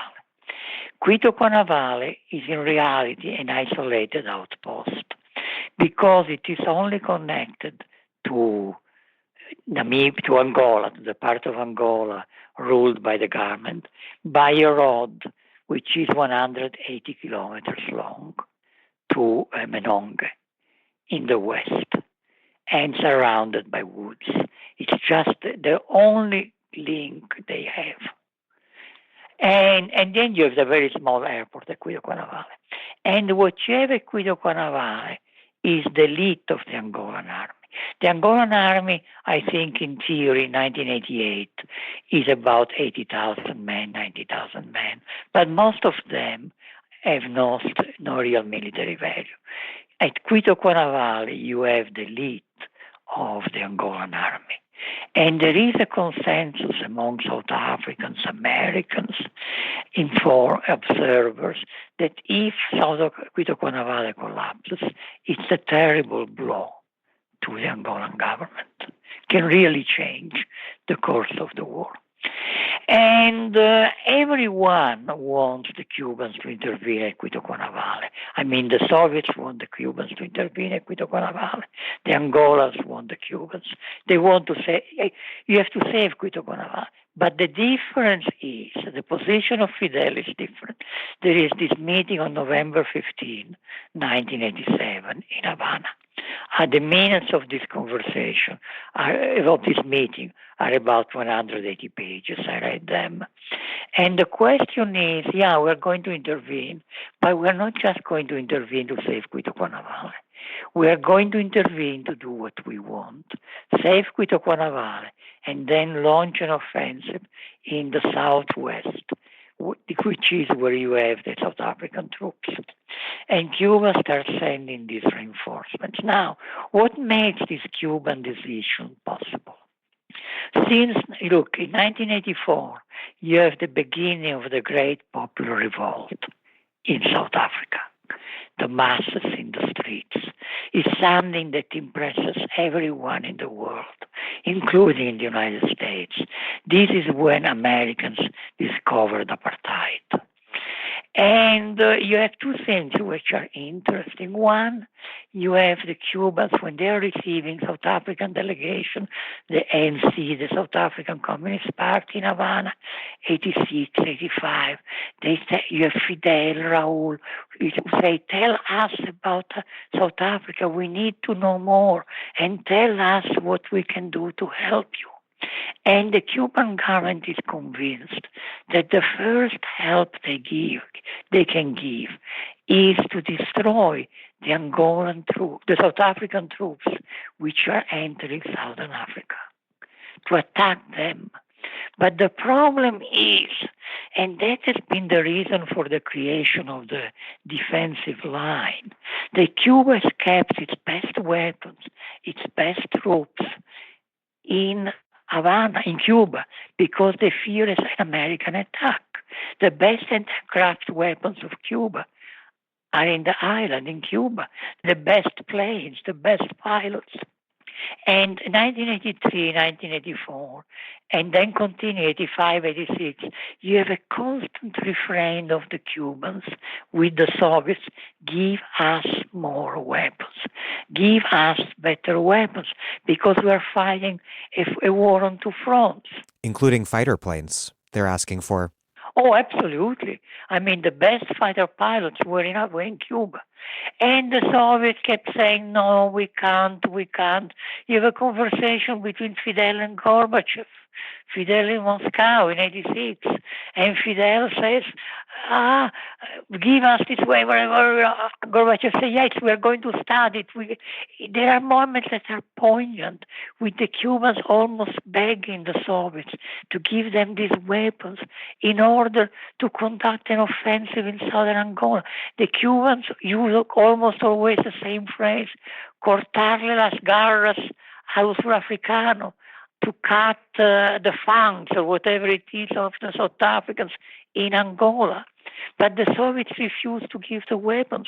And I think, and this also reading Gorbachev's memoirs, the reason why they refuse to give the weapons is because they're afraid if the Cubans gain the upper hand in southern Angola, they will move into Namibia.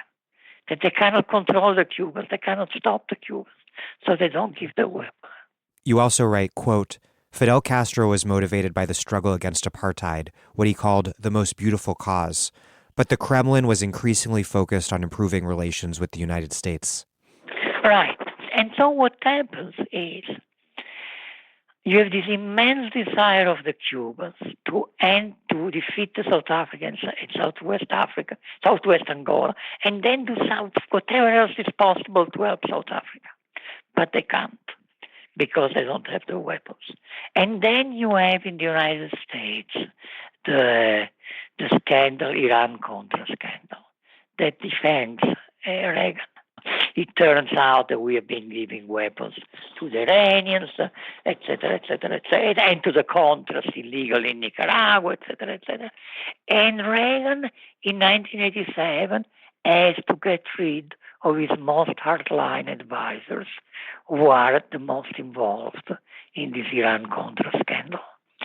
And so, when there is this famous meeting in Havana of Fidel and his top advisors on November 15, 1987, it's a difficult situation because for the first time, the Cubans are going to plan without a nightmare of a U.S. attack against Cuba.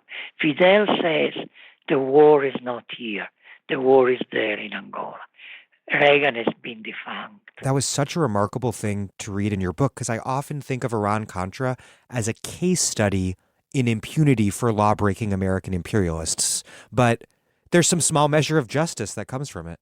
Absolutely. Cuba could not have dared to do what Cuba did without Iran-Contra, because you have the third element. It's the repetition of 1975.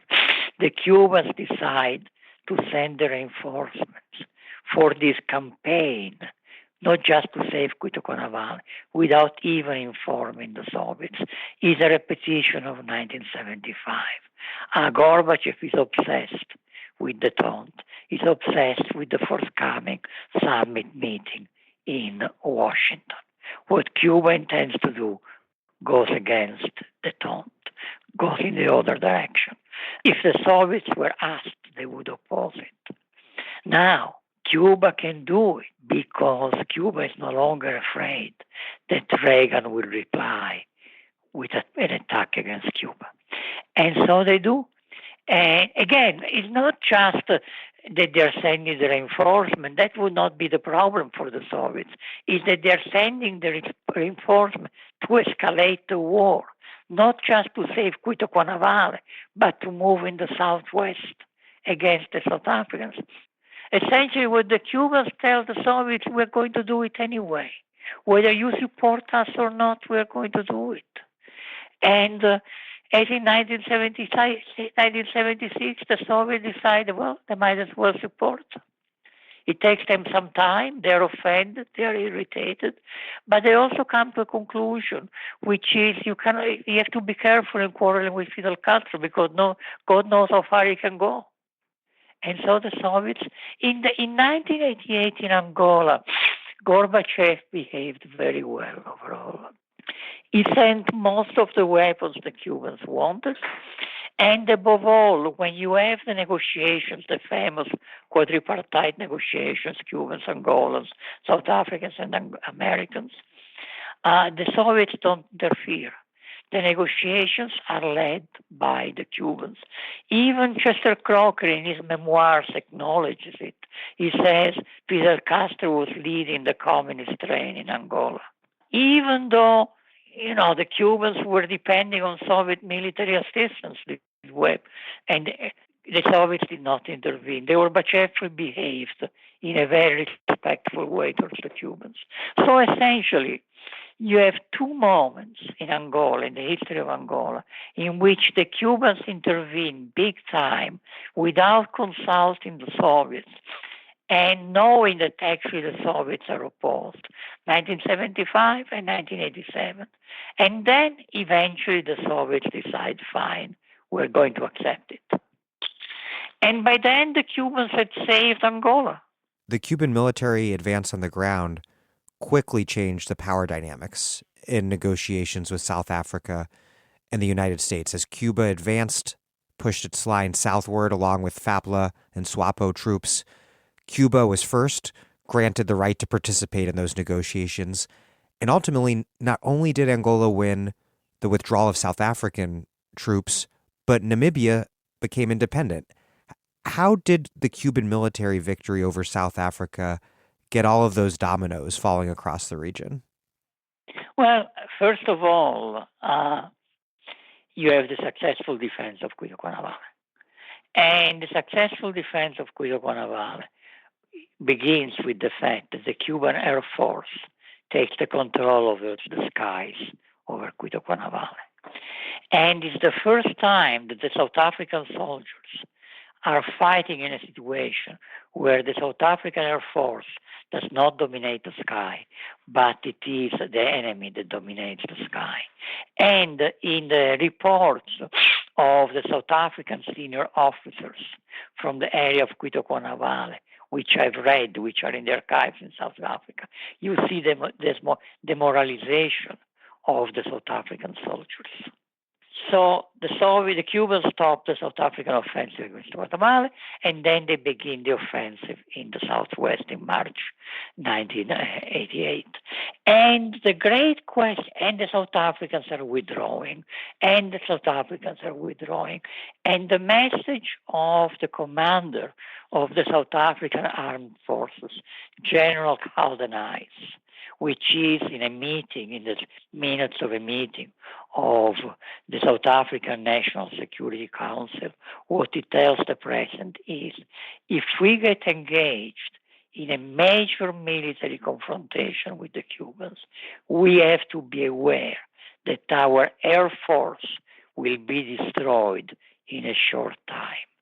Essentially, the South Africans lose the control of the air. And you have a situation in which 40,000 Cuban soldiers are advancing in the southwest. And South African planes cannot fly over these troops because the Cubans have first-rate anti-aircraft weapons.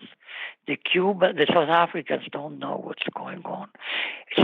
When I was reading about that, it reminded me of the Eastern Front during the Second World War in the spring-summer of 1944, when the Germans could not know where were the concentration of Soviet troops because they could not fly over the Soviet troops, because the Soviets had absolute control of the air. And so the South Africans are withdrawing. And here you have, again, the Soviets behaved well. The Soviets knew very well that the Cubans would not enter South Africa, Namibia on force with their troops. Fidel had promised that to Gorbachev. But publicly, he maintained a strategic ambiguity. Exactly. And you have a situation in which Chester Crocker, who was very arrogant, berates the Soviet counterpart, the mission. And you have to tell us what are the Cubans going to do. And the mission, who knows very well, says, we have no idea. We have no clue. And so in these negotiations, by the early summer of 1988, what is haunting, what is dominating that negotiation is the advance of the Cuban troops to the border. There is a conversation in July 1988 in London between Chester Crocker and the head of the Cuban delegation, Jorge Risqué. After the plenary is over, he goes to Risqué, who was sitting somewhere, and when he sees Chester Crocker coming, he lights a cigar. Just to annoy Chester Crocker. And Chester Crocker was an extremely arrogant guy who treated the Angolans like nothing. The Angolan delegation like nothing. So goes to Risqué and says, I have a question for you. I'm paraphrasing. Will your troops stop at the border? Because they're getting very close to the Namibian border. What do you people intend to do? And Risqué, I imagine smoking a cigar, says, well, I cannot answer you. If I said we're going to stop, I would be giving you a meprobamato. Meprobamato is a famous Cuban tranquilizer that Risqué realizes. The poor Crocker doesn't know what's a meprobamato, and he says, I will give you a Tylenol. If I say that we're going to cross into Namibia, I would be threatening. I don't want neither to reassure you nor to threaten you. The only guarantee you can have that we will not enter Namibia is that you make peace, accept our demands for a conclusion of the negotiations. And this is what forces the Americans and the South Africans. Neither knows what the Cubans will say. But this London meeting, which is really the key meeting in the negotiation, actually before the plenary session, there is a meeting in the American embassy where the South African, it's a very high-level delegation. You have the foreign minister, Pik Botha, you have the minister of defense, you have General Caldenais, you have a lot of generals. And they ask two things of the Americans. One is, what will the Cubans do? The Americans have the satellite, have all the... And the Americans, if Chester Crocker says, I will ask the representative of the Pentagon to answer, Deputy Defense Secretary, Deputy Assistant Defense Secretary, James Wood, because he represents the military, knows best. And Wood says, look, we don't know. At the beginning, we thought was just a bluff, but now we don't know because it's such a strong military group, military force, and it is element by element. They have this, they have this, they have this, they have this. So now we're beginning to think that they want to do is to enter Namibia, and if they enter Namibia, they're strong enough to occupy the South African military bases in northern Namibia.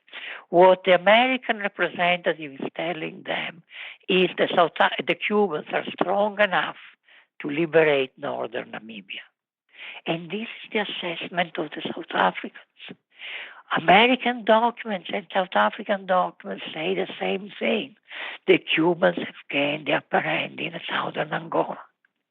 What is the situation? Because we have to look at it's a triptych. There are three elements. One, the Cubans have gained the upper hand in southern Angola. At the same time, the South Africans are facing a growing threat of international sanctions. And third, there is the struggle of the people in southern Africa. The bulk of the South African army is in South Africa to repress the population. These are the three elements that bring about the surrender of the South Africans. It's not just advance of the Cuban troops. It's also the struggle of the South African people, and to a lesser degree, the threat of the Angola, the sanctions. But without the Cubans gaining the upper hand in southern Angola, the South Africans would not have thrown the towel. And again, the South African reports are very clear on this, and the report of the Joint Chiefs of Staff are very clear on this. The Cubans have gained the upper hand in Angola. And so what happens is not only the South Africans have to agree to abandon Savimbi, but they have to agree to free elections in Namibia. And you have South African documents in 1988, 1989 that talk about how important these elections are going to be because of the psychological impact, etc., etc., etc. And they try their little covert operations to influence the elections. But there is nothing they can do. And the elections take place and the guerrilla movement wins. These elections would not have taken place, not at the time, without the Cuban victory in Angola. How did the Cuban advance change the political situation in South Africa, both in terms of black struggle and the power dynamics within the white ruling class? Or just to put it more bluntly, how determinative was Cuba's role in ending apartheid? Yeah, I'm not knowledgeable enough to really answer this in a serious way. What I can do is to quote Nelson Mandela.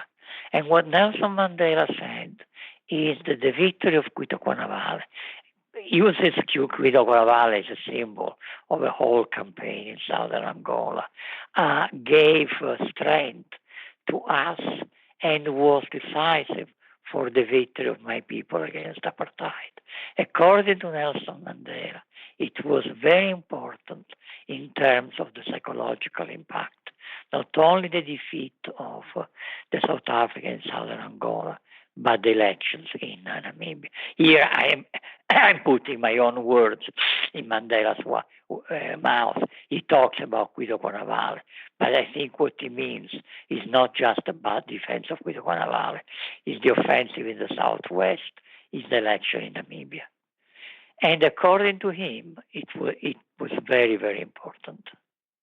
And this happened at a very particular historical moment. The Soviet Union, of course, would soon collapse. What would have happened if it had collapsed sooner, or if the negotiations over Angola had dragged on longer? Well, then you would have had a dramatic situation because the collapse of the Soviet Union meant a terrible economic crisis for Cuba.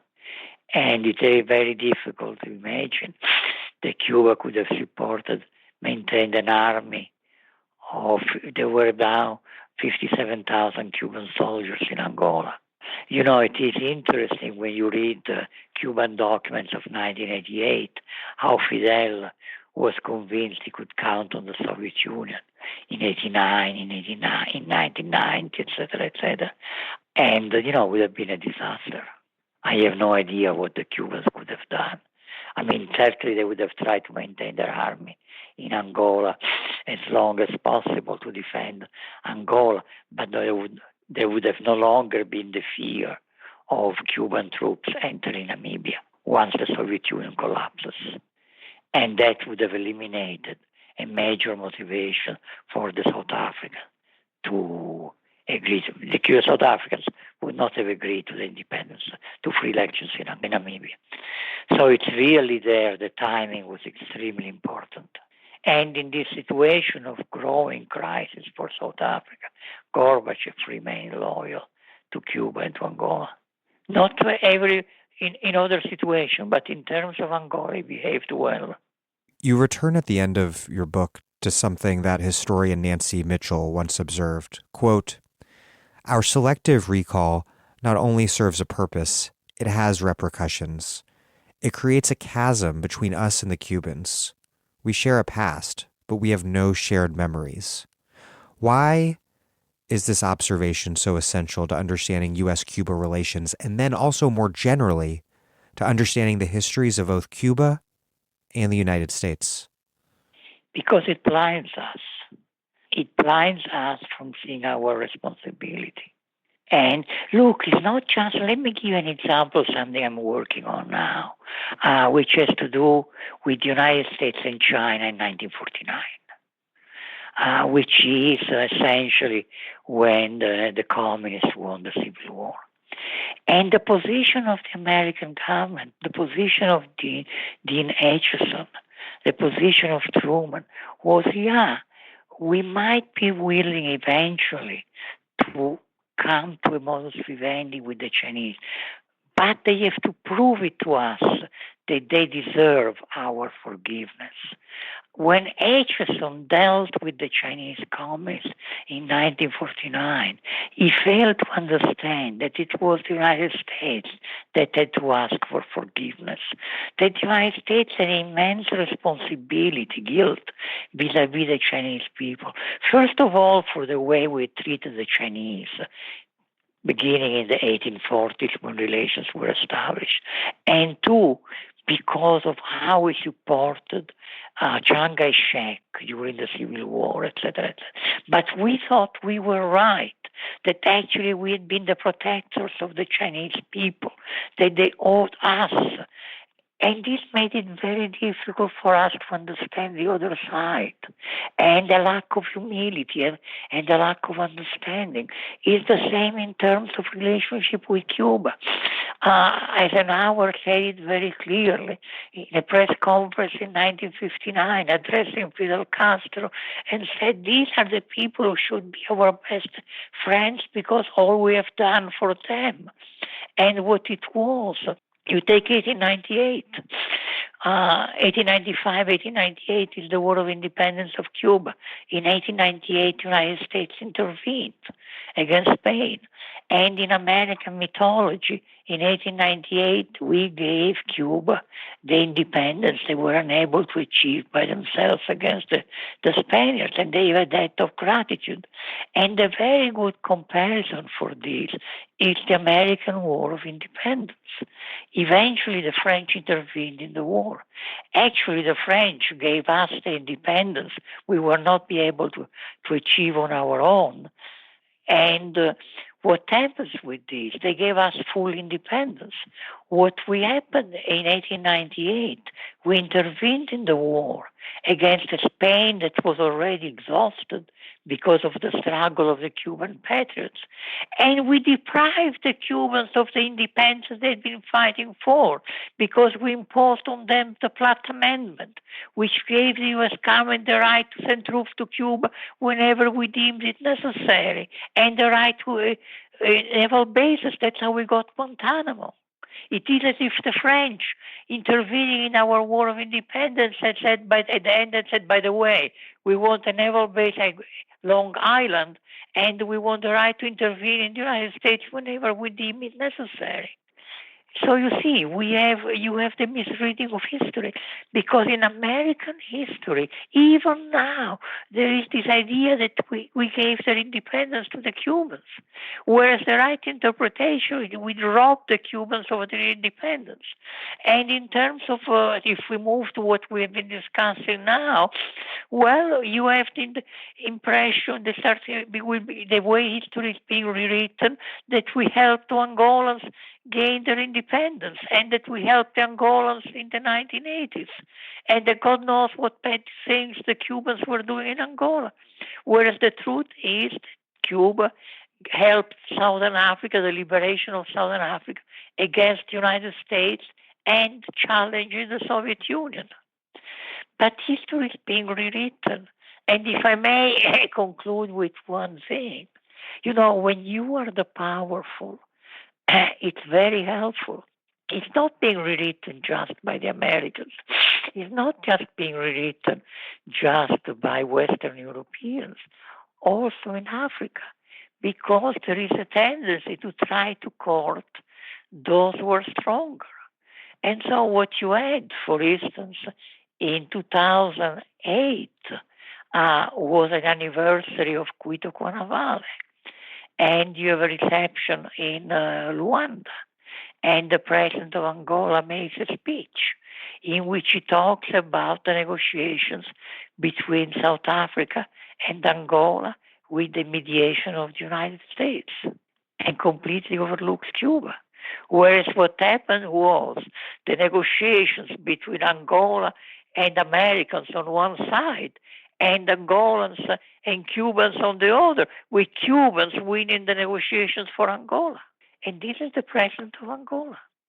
You see what I mean? History is not being rewritten just here in the United States and in Western Europe.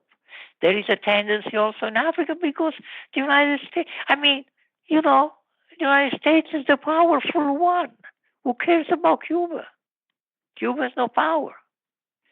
Yes, people are still grateful. It's really impressive when I went to Namibia, how people really remember Cuba and appreciated the role of Cuba.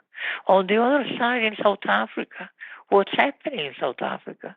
Yeah, all of the African National Congress are very grateful to Cuba. They remember Cuba, but they're not writing their own history. The people of the movement of Nelson Mandela are not writing the history of the liberation of South Africa. It's just the people of the apartheid regime who are writing a lot of books, one lie after the other. And so again, history is being rewritten.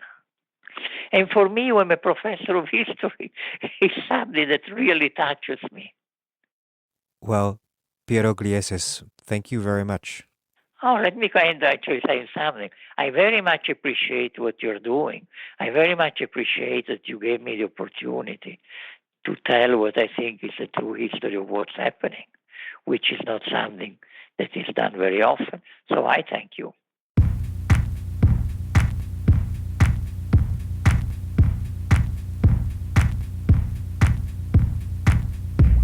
That was the second and final episode of my interview with Piero Gleijeses on his book, Visions of Freedom. Piero Gleijeses is a professor of American foreign policy at Johns Hopkins University's School of Advanced International Studies. He's the author of many books, including Visions of Freedom, Havana, Washington, Pretoria, and the Struggle for Southern Africa, 1976 to 1991, and, most recently, America's Road to Empire, Foreign Policy from Independence to World War I. Thank you for listening to The Dig from Jacobin Magazine. As Marx once said after asking, if emancipation of the working classes requires their fraternal concurrence, how are they to fulfill that great mission with a foreign policy in pursuit of criminal designs, playing upon national prejudices, and squandering in piratical wars the people's blood and treasure? While other podcasts have only interpreted the world in various ways, our point is to change it. We're posting new episodes most every week. The Dig was produced by Alex Lewis and recorded at WBRU here in Providence, Rhode Island. Music by Jeffrey Brodsky. Our communications coordinators are Tamuz Frankel and Gemma Sack. Our senior advisor is Thea Riofrancos. Check out our vast archives at thedigradio.com. Follow us on Twitter at thedigradio, and please find us wherever you get podcasts and subscribe. If it's on iTunes or any such platform, also consider rating and reviewing us. Those reviews help introduce us to new listeners, but what really and truly does that is you telling friends, family, strangers, anyone to listen to the podcast, why you like it, while they'll like it, etc. Please make propaganda for us, and do find us at patreon.com/thedig and make a monthly contribution to keep this operation up and running strong. Even a few bucks a month is huge.